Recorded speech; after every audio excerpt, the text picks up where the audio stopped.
아멘. 네, 계속해서 우리는 관계 법칙에 대해서 함께 나누고 있습니다. 여러분, 관계 중에서 가장 어려운 관계가 있다면 바로 가까운 사람들과의 관계일 것입니다. 가깝기 때문에 오히려 편할 것 같고 쉬울 것 같지만 가장 어렵다는 것을 우리는 잘 알고 있죠. 이렇다, 어렵다, 이 가까운 관계가 어렵다라는 것을 우리 예수님이 증명하신 말씀이 있습니다. 마태복음 10장 36절의 말씀인데요, 우리 자막을 통해서 함께 같이 읽어볼까요? 시작. 사람의 원수가 자기 집안 식구리라. 아멘이십니까? 여러분, 하나님께서, 예수님께서도 이렇게 말씀으로 가까운 관계가 어렵다라는 것을 말씀해 주시는 걸 좀 볼 수가 있는 것 같습니다. 서로에 대해서 잘 아는 관계인데 왜 어려울까요? 잘 아는 것은 좋지만 아는 것을 잘못 활용하기 때문에 어려워지는 게 있죠. 관계 안에서 잘못 대하기 때문에, 잘 못 대하기 때문에 어려워지는 것을 우리는 볼 수가 있습니다. 그리스도의 영성가로 널리 알려지고 저희도 책을 많이 읽고 또 한 번쯤 들어봤을 법한 그 헨리 나우엔이라는 분이 쓴 마음의 길이라는 책에는 가까운 관계를 잘 유지하기 위해서는 두 가지에 대해서 죽어야 한다고 이야기를 합니다. 첫 번째는요, 다른 사람의 과거로부터 죽어야 한다라고 이야기를 합니다. 오랫동안 보았고 허물없는 가까운 관계일수록요, 우리는 가까운 사람의 과거를 잘 알고 있습니다. 오랫동안 보았기 때문에 그 사람이 옛날에 어떠했는지를 잘 알고 있죠.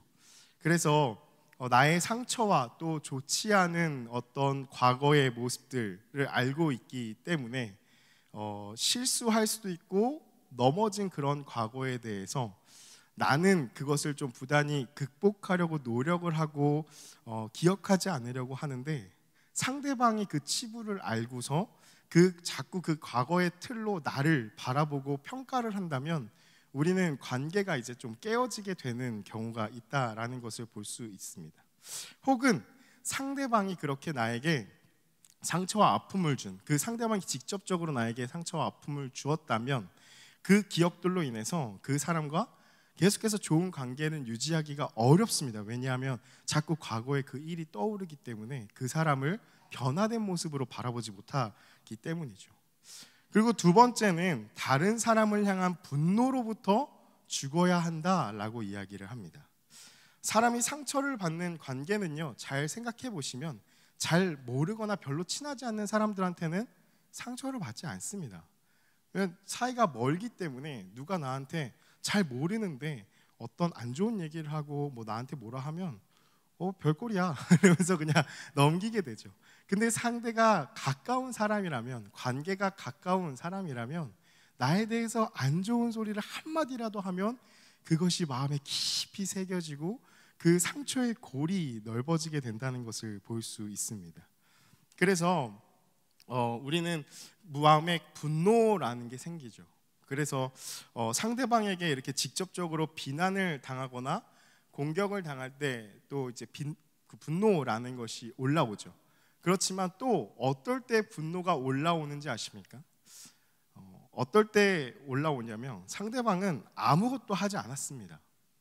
근데 내가 분노가 막 일어날 때가 있습니다. 그 분노는 어디서 기인하냐? 상대방에 대해서 나 스스로가 잘못된 기대감을 갖고 있을 때, 그 기대감대로 상대방이 행동을 하지 않을 때에 내 안에서 막 분노가 일어나는 것을 볼 수 있다라는 것입니다. 상대방이 나에게 만든 기대감이 아니라 내가 스스로 생각하기에 저 사람은 저럴 거야, 저 사람은 저렇게 해야 돼 라는 내가 스스로 만들어 온 그 틀, 그것 때문에 상대방이 그렇게 행동을 하지 않을 때 우리는 기대감의 틀이 무너졌을 때 그것을 상대방에 대해서 분노를 하는 것을 보게 된다는 것이죠.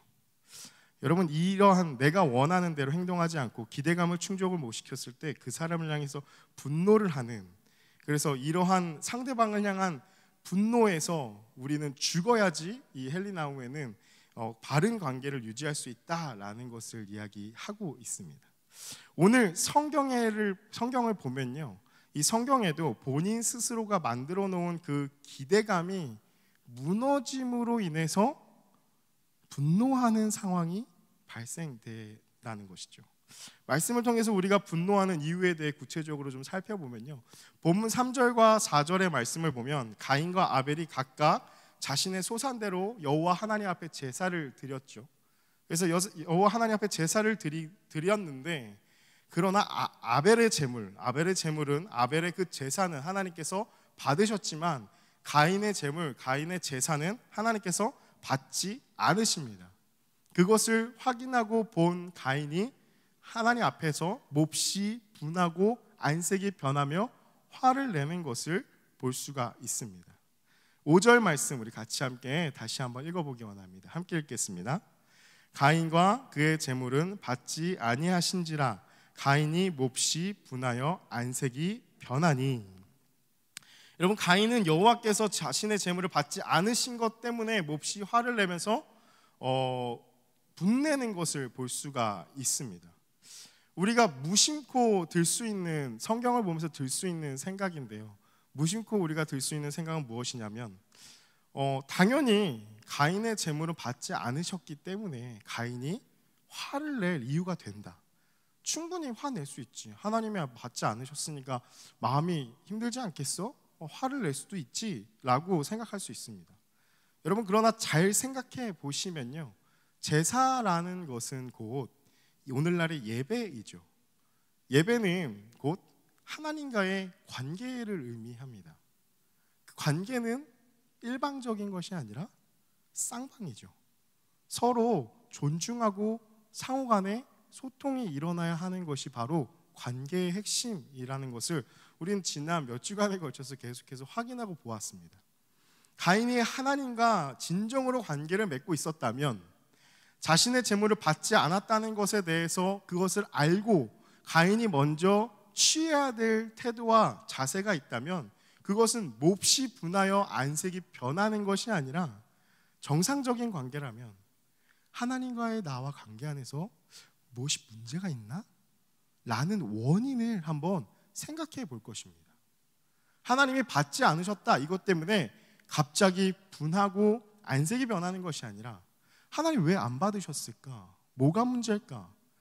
내가 하나님과의 관계에 뭐가 막혔을까? 라는 것을 생각해 보는 게 관계에서의 당연한 순서라는 것이죠. 그러나 가인은 그렇지 아니하였다는 것을 볼 수가 있죠.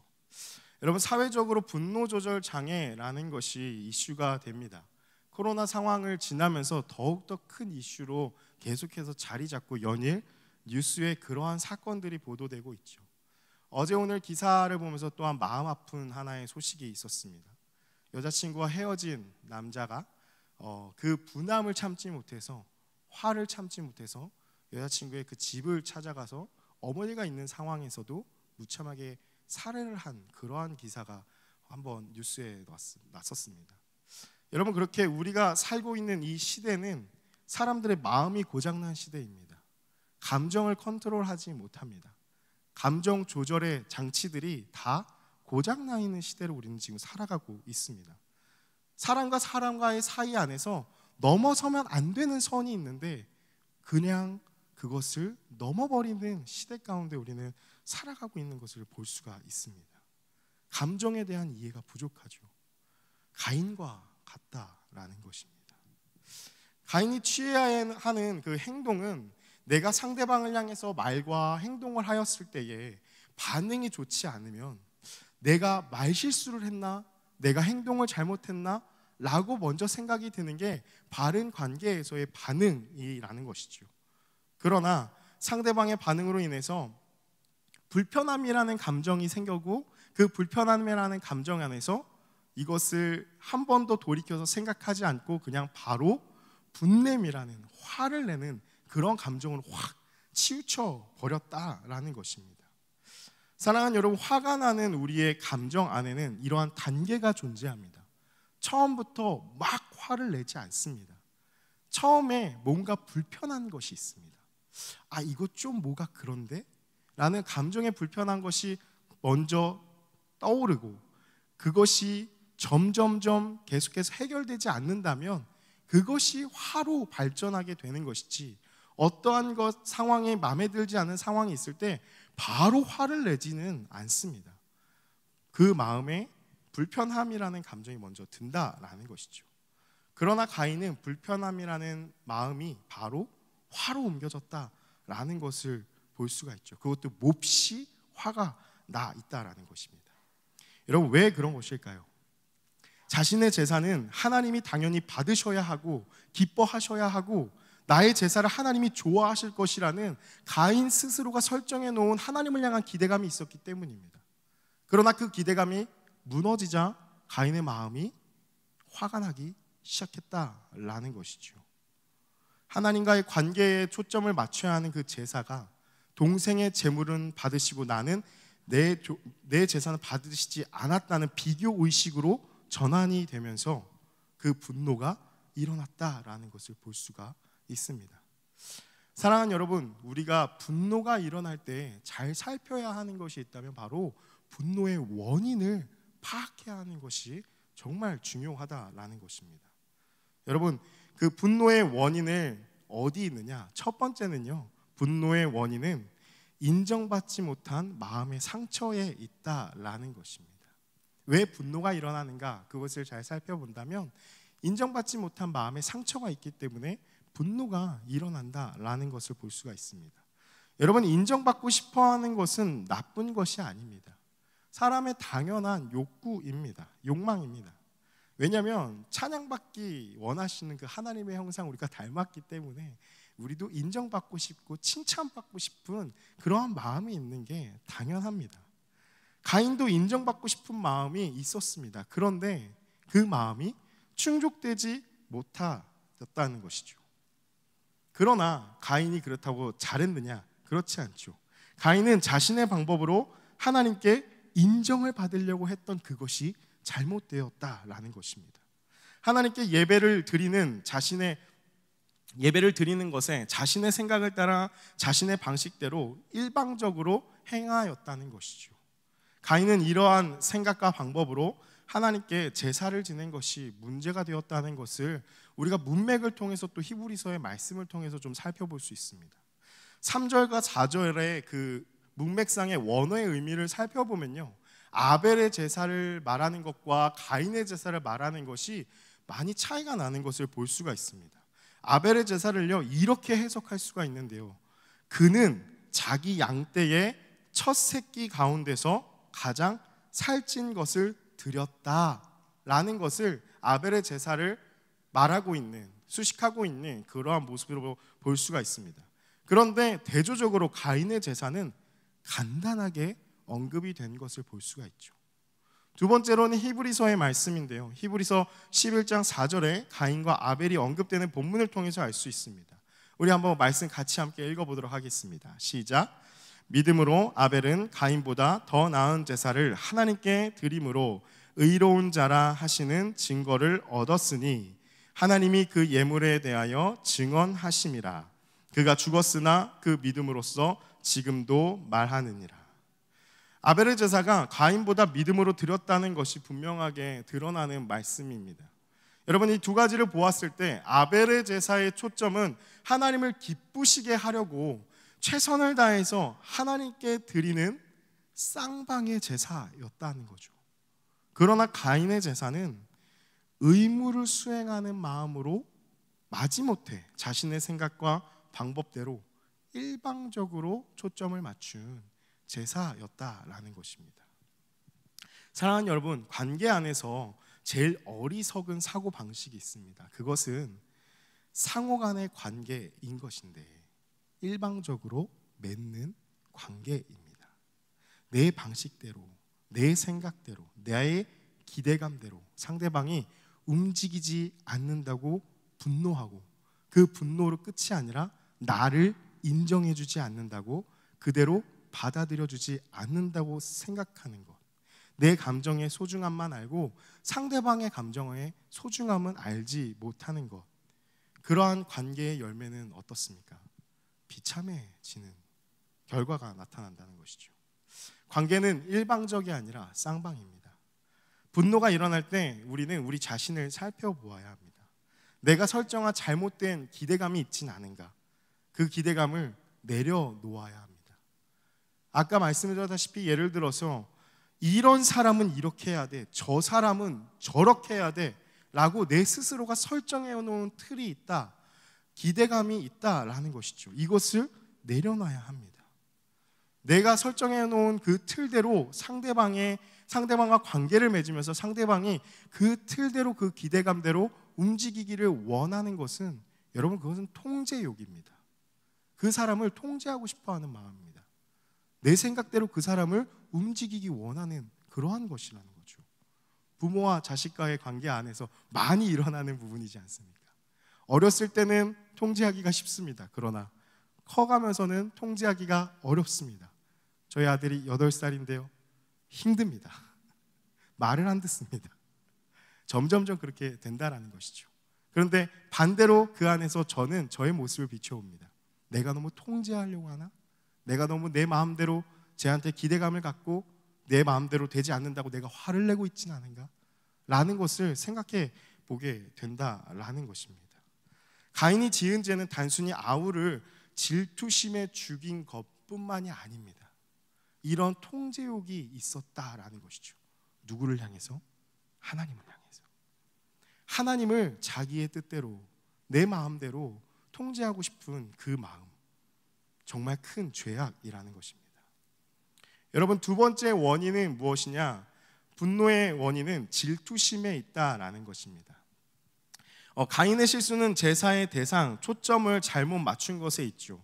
그래서 예배는 하나님과의 관계인데 그 관계의 초점이 다른 일을 향하였다라는 것입니다. 가인이 하나님과의 바른 관계 안에 있다고 한다면 가인과 아벨의 관계는 어떤 관계가 되어야 했을까요? 바른 초점을 가지고 하나님을 향하고 있었다면 가인이 아벨을 대적하여 아벨을 죽일 것이 아니라, 경쟁 상대 비교의식을 갖는 것이 아니라 형제의식을 갖고 공동체의식을 가졌어야 했다라는 것입니다. 그러나 그 초점이 다른 사람을 향하게 되니까, 하나님이 아닌 다른 것을 향하게 되니까 그 사람을 향하여서 비교의식이 생기고, 왜 제 재산은 받으신데 왜 내 재산은 안 받지 하는 이 비교의식, 열등감, 이 마음 때문에 분노가 일어나고 쟤를 죽여야겠다라는 파멸로 이끌어가는 관계가 되었다라는 것입니다. 서로 사랑하고 도와야 할 그러한 형제의식을 가져야 될 사람이 경쟁의식을 느끼면서 서로 싸우는 관계가 되었다라는 것이죠. 여러분, 우리 교회 공동체 안에서 우리가 걷어내야 할 질투심이 너무나 많습니다. 여러분, 한번 잘 생각해 보십시오. 교회는요, 하나님을 예배하러 모인 예배 공동체입니다. 교회의 목적은 단순합니다. 예배하는 곳입니다. 다른 것을 이곳에 갖다 붙이기 시작하면 교회는 금방 무너집니다. 왜냐하면 교회의 목적은 예나 지금이나 하나님을 예배하기 위해서 모인 곳이기 때문입니다. 그래서 교회에서 예배 말고 다른 것에 목적을 맞추고 만나기 시작하고 모임을 갖기 시작하면 다 무너지는 것입니다. 교회 안에서 금전 거래를 하기 시작한다면 무너집니다.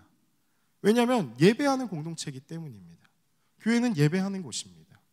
모든 이의 초점은 오직 살아계신 하나님 아버지를 향해야 합니다.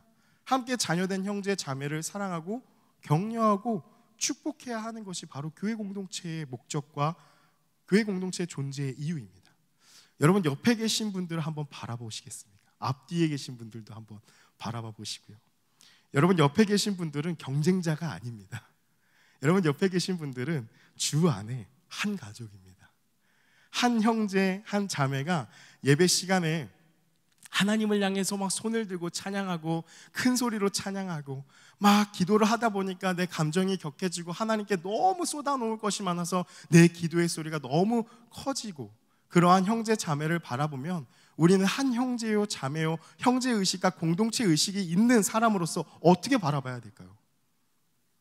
저 모습에 나도 도전이 받고, 나도 도전이 되어서 나도 더 크게 찬양하고, 나도 더 크게 기도하고, 함께 기도하고, 무슨 어려움이 있길래 저렇게 울부짖으면서 기도하나, 저 형제 저 자매를 향해서 중보 기도하는 그러한 모습이 바로 형제의식, 공동체의식을 가진 자의 모습일 것입니다.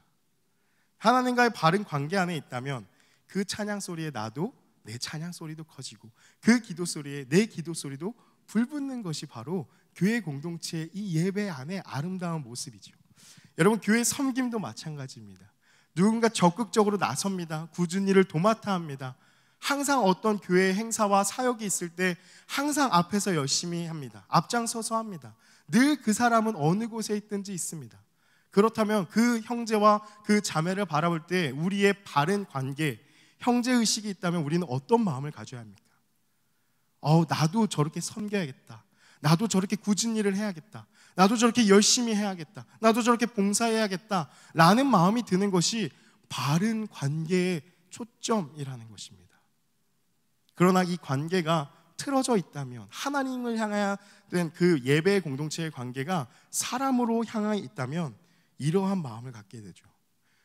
쟤 왜 이렇게 유난스러워? 쟤 왜 이렇게 시끄럽게 기도하는 거야? 저 항상 다 끼네, 다 껴. 안 끼는 곳이 없어, 쟤는. 이러한 비난과 이러한 마음으로 상대방을 바라보게 되는 경쟁의식과 비교의식에 물들어버린 그러한 공동체가 되어버린다라는 것입니다. 물론 영적인 분별력은 필요합니다. 다른 영으로 잘못된 방식으로 어떤 예배를 방해하고 회방하면 안 됩니다. 그 사람한테는 제재를 가해야 되죠. 근데 아무리 찾아봐도 전혀 그런 것이 없다면 우리는 우리의 마음을 잘 살피고 우리의 마음을 잘 다스려야 한다는 것입니다. 사랑하는 여러분, 분노의 마음이 들 때 성령 하나님께서는 가만히 계시지 않습니다. 하시는 일이 있으십니다. 6절과 7절의 말씀인데요, 가인이 몹시 분을 낼 때 하나님께서 이렇게 말씀하십니다. 우리 6절 7절의 말씀 같이 함께 읽도록 하겠습니다. 함께 읽겠습니다. 시작. 여호와께서 가인에게 이르시되 내가 분하여 함은 어찌 됨이뇨 안색이 변함은 어찌 됨이냐 내가 선을 행하면 어찌 낯을 들지 못하겠느냐 선을 행하지 아니하면 죄가 문에 엎드려 있느니라 죄가 너를 원하나 너는 죄를 다스릴지니라. 이런 상황을 보시고 하나님께서 말씀하시는 거죠. 가인아, 어찌하여 너가 화를 내니? 너의 얼굴이 빛이 변한 이유가 뭐니? 라고 물으시죠. 가인의 마음을 아시고서 미리 경고하시는 메시지입니다. 하나님은 가인의 마음을 아셨습니다. 그리고 말씀하시는 것입니다.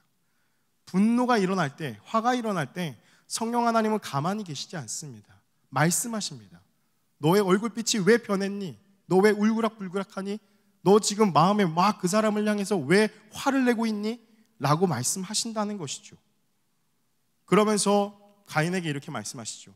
죄를 짓지 말아라. 분을 낸 것으로 선을 넘지 말라는 것입니다. 너가 선을 행하면 너는 죄를 다스릴지니라 라고 가인에게 분명하게 말씀하셨다라는 것입니다. 하나님께서 가인을 향해 기회를 주시는 긍휼의 메시지라는 것이죠. 아벨을 해하기 전에 하나님께서는 가인에게 기회를 주셨다는 것입니다. 경고하셨습니다. 그 분노를 누그러뜨릴 수 있는 시간을 하나님께서 말씀하시고 버셨다는 것이죠. 죄를 짓지 말아라. 너가 선을 행하면 너는 죄를 다스릴 거다. 그러나 가인은 그 이야기를 듣지 않고 자신의 화를 표출하며 자신의 동생인 아벨을 죽였다라는 것을 볼 수가 있게 됩니다. 오늘날 우리에게도 성령 하나님은 역사하십니다. 우리가 죄를 짓지 않도록 끊임없이 말씀하십니다. 계속해서 말씀하시는 것이 바로 하나님의 역사하심입니다. 그래서 아까 말씀드렸다시피 어떤 불편한 감정이 왔을 때 갑자기 화를 내기보다는 하나님이 마음을 주신다라는 것이죠. 그렇다면 우리는 분노를 어떻게 관리를 해야 할까요? 드디어 나옵니다. 분노 관리의 방법. 첫 번째는요, 노하기를 더디하라라는 것입니다. 여러분 조금 실망스러우십니까? 잠언의 말씀 우리 같이 함께 보기 원하는데요, 16장 32절의 말씀인데요, 함께 읽겠습니다. 시작. 노하기를 더디하는 자는 용사보다 낫고 자기의 마음을 다스리는 자는 성을 빼앗는 자보다 나으니라. 여러분, 먼저 잠언은요, 노하기를 더디하는 자에 대해서 말합니다. 여러분, 우리가 잘 이해해야 할 게 있습니다. 우리 비난 극복의 법칙에서도 한번 얘기했는데요, 하나님은요, 노하지 말라라고 말씀하시지 않았다는 것입니다. 노하기를 더디하는 자는 탁월하다라고 말씀하시죠. 분노라는 감정이 아예 없는 자가 탁월하다는 것이 아닙니다. 노하기를 더디한 자, 분노하기를 더디하는 자가 탁월한 자라고 말씀하시죠. 화가 나는데 어떻게 더디할 수 있습니까? 화가 나는데 내가 화를 내야 되는데 어떻게 그것을 더디할 수 있습니까? 라는 질문은요, 여러분, 화를 내는 것도요 습관입니다. 화를 계속해서 낸 사람이 화를 냅니다. 막 불같이 화를 낸 사람이 어떤 상황이 닥쳤다 할지라도 바로 화를 내는 습관이죠. 바로 그것을 우리는 현대의 용어로 분노 조절 장애라고 부릅니다. 여러분, 장애는 당연한 것이 아닙니다. 나는 원래 이래 라고 생각할 수 있는 것이 아니라 치유해야 하고 고쳐져야 되고 회복돼야 할 것이 바로 장애라는 것이죠. 계속해서 화를 내는 것은 견고한 진과 같습니다. 영적인 문제가 있다라는 것이죠. 그래서 이것은 기도로 깨뜨릴 수가 있습니다. 여러분, 예수의 이름으로 선포하시면서 주님이 주시는 능력으로 그것을, 견고한 진을, 화를 내는 습관을 깨뜨려야 합니다. 우리가 이해하는 것은, 분노는요, 잘 생각해야 하는 것은요, 분노는 감정이라는 것입니다. 얼마든지 다스릴 수 있는 감정입니다. 하나님은 어떻게 말씀하셨죠? 죄를 다스리라고 가인에게 말씀하셨습니다. 다시 말하면 오늘날 우리에게 너의 감정을 다스리라고 말씀하시는 것입니다. 우리가 컨트롤할 수 있다라는 것입니다. 우리가 조정할 수 있다라는 것이죠. 왕같은 제사장으로 그 모든 감정을 다스리기를 원하시는 것. 그래서 성경은 우리에게 항상 말씀하십니다. 너의 마음을 지켜라 라고 말씀을 하신다라는 것이죠. 죄가 너를 원하나 너는 죄를 다스릴지니라 말씀을 통해서 우리는 우리의 분노를 다스릴 수 있는 감정임을 알게 됩니다. 분노는 하나님이 인간에게 주신 감정입니다. 어떤 것을 향해 분하게 여기고 노여움을 나타내는 것 자체는 에너지이고 힘입니다. 다만 그것이 부정적으로 흘러가게 되면 그것이 화가 되는 것이고요, 그것이 긍정적으로 흘러가게 되면 그것을 의분이라고 부릅니다. 거룩한 분노가 된다라는 것이죠. 여러분, 분노를 관리하는 두 번째가 바로 여기에 나오는데요, 분노를 관리하는 법칙 두 번째는요, 분노의 방향성을 바르게 설정하라라는 것입니다. 여러분, 분노하게 되는 이유가 나에게 있다면 그 분노는 화가 됩니다. 내 마음이 상했으니까, 내 감정이 안 좋으니까, 내 기분을 망쳐놓았기 때문에 그렇게 이유가 된다면 되는 것은 바로 화가 된다라는 것이죠. 이러한 잘못은 가인과 같이 무서운 결과를 낳게 됩니다. 분별력을 상실하고 사람이 짐승이 되어버리죠. 그래서 끔찍한 뉴스의 소식들이 일어날 수밖에 없게 된다라는 것입니다. 우리가 잘못 이해하고 있는 한 가지가 있는데요, 바로 화를 풀어야 한다는 개념이 있습니다. 여러분, 화를 어떻게 푸십니까? 화를 정말 잘 풀어야 되는데요, 잘못된 개념은 무엇이냐면 막 노래방에 가서 막 소리를 지르면서 나는 화를 풀어. 혹은 예전에 한번 유행했던 게 있었는데요, 이 홍대 신촌에 어떤 방인데 접시 깨기를 할 수 있는 그런 방, 막 가전제품들, 우리 집 안에 있는 쉽게 볼 수 있는 가전제품들을 막 망치 같은 걸로 막 깨부시면서 그 분노를 표출할 수 있는 그런 것들이 있었습니다. 여러분, 이것은 화를 푸는 방법이 아닙니다. 화는요, 내기 시작하고 지르기 시작하면 증폭이 됩니다. 폭력이 그렇죠. 가정폭력, 학교폭력, 여러 가지 폭력들이 많지 않습니까? 처음에는 말로 합니다. 소리를 지릅니다. 손찌검을 하기 시작합니다. 그것이 잦아듭니까? 그것을 다 풀면은 그 사람이 온순해집니까? 아니요. 더 세게 됩니다. 더 극악무도하게 됩니다. 화는 절대 막 내서 풀어야 될 것이 아닙니다. 왜냐하면 화는 그렇게 낸다면 충동에 의해서 행하는 것이기 때문입니다. 화를 건강하게 표현할 줄 알아야 합니다. 화를 내는 그 습관을 깨뜨려야 한다는 것입니다. 그 견고한 진을 깨뜨려야 합니다. 그것은 기도밖에 없습니다. 기도하는 습관이 몸에 배어 있어야 합니다. 내가 불편한 감정이 들고 내 마음이 힘들어질 때 바로 기도할 수 있는 그 습관이 몸에 배어 있어야 합니다. 그러지 않는다면 우리는 계속해서 같은 방식으로 그 진에 갇혀서, 그 굴레에 갇혀서 똑같은 일을 행하게 된다라는 것이죠. 그렇다면 거룩한 분노, 의분은 무엇입니까? 그 의분은 하나님을 위해서 선한 목적을 위해 분노하는 것이죠. 여러분, 거룩한 분노의 모델은 바로 예수님입니다. 요한복음에 그 말씀이 나오죠. 우리 요한복음 2장 14절부터 16절까지의 말씀을 한번 같이 읽도록 하겠습니다. 함께 읽겠습니다.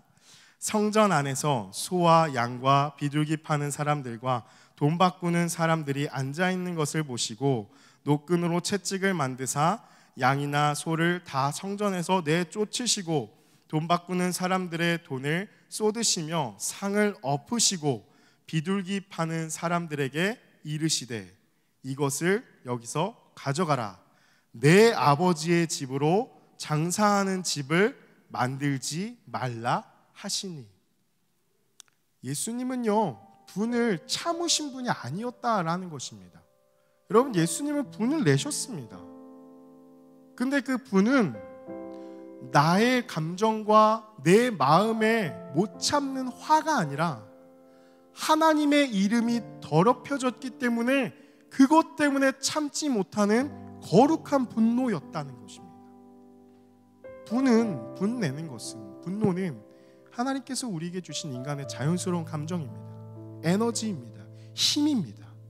이것을 어떻게 관리하느냐가 오늘 우리에게 가장 중요하다라는 것이죠.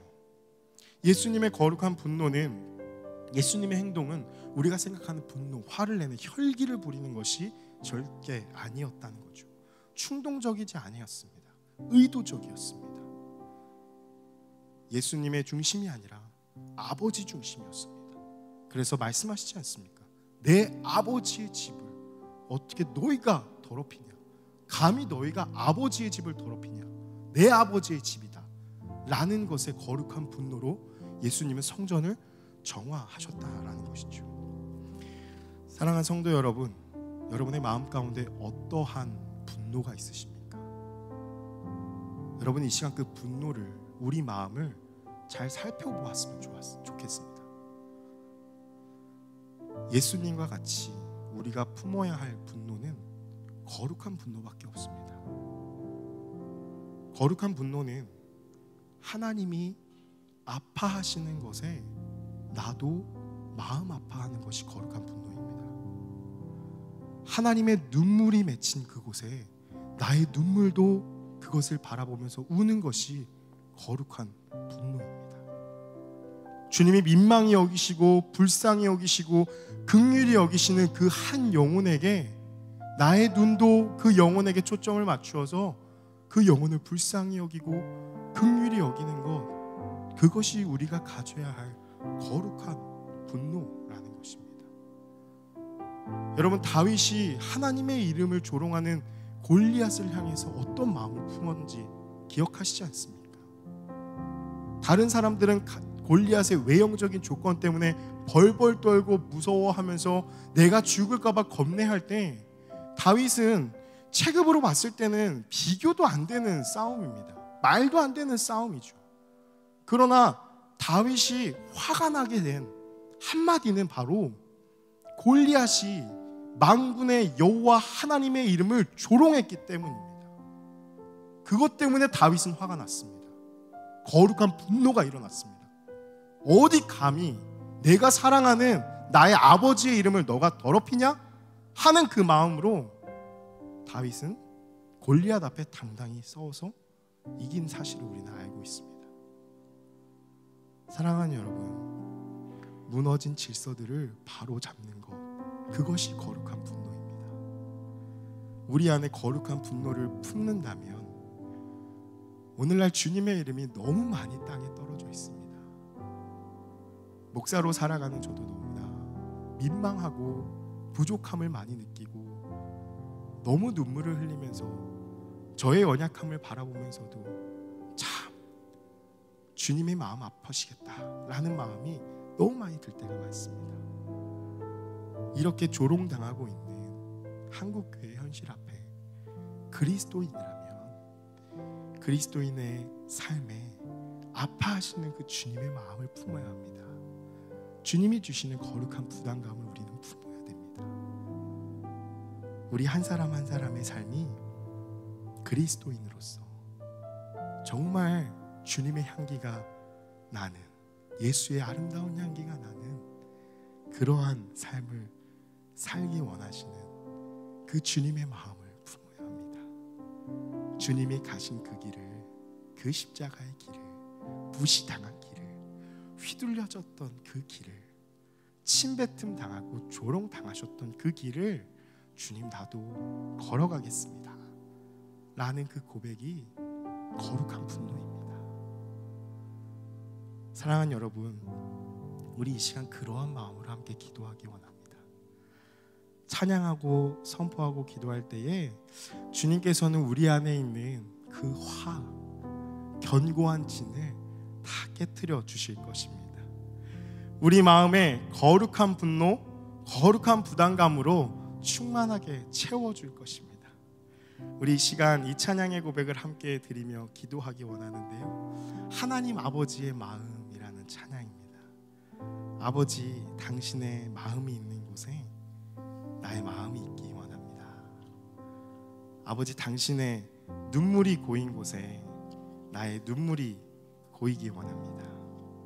아버지, 당신이 바라보는 영혼에게 나의 두 눈이 향하기 원합니다. 아버지, 당신이 울고 있는 그 어두운 땅에 나의 두 발이 향하기 원합니다. 나의 마음이 아버지의 마음을 알아 내 모든 뜻이 아버지의 뜻이 될 수 있기 원합니다. 나의 온몸이 아버지의 마음 알아 내 모든 삶이 당신의 삶이 되어지기를 간절히 원합니다. 여러분, 이 찬양의 고백을 함께 드리면서 하나님 앞에 이 시간 함께 기도하며 나아갑시다.